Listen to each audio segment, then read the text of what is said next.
Ito naman ang isa sa bumubuo ng barangay dito sa Digo City, ang Barangay Kugon. At tara, puntahan natin ang lugar na ito.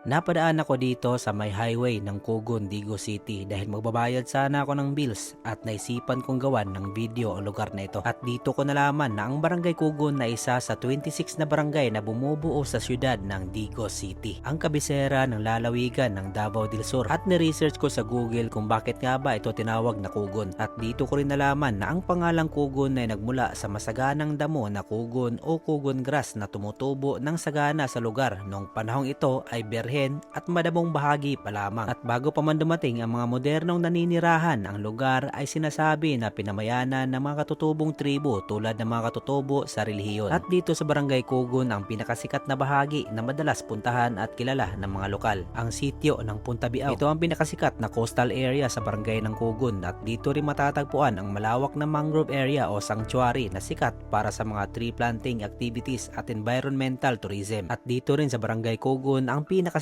na alternative road papuntang Jensan at papuntang South Cotabato. At dito rin matatagpuan ang Dasoreco Hilltop area, magamat isang tanggapan ang burol kung saan nakatayo ang Davao del Sur Electric Cooperative o Dasoreco, ay itinuturing na isang sikat na landmark sa Kugon dahil sa magandang tanawin nito mula sa itaas. Pamilyar ka ba sa lugar na ito? Paki-comment nga sa baba para malaman natin kung saan nga ba umabot ang ating video.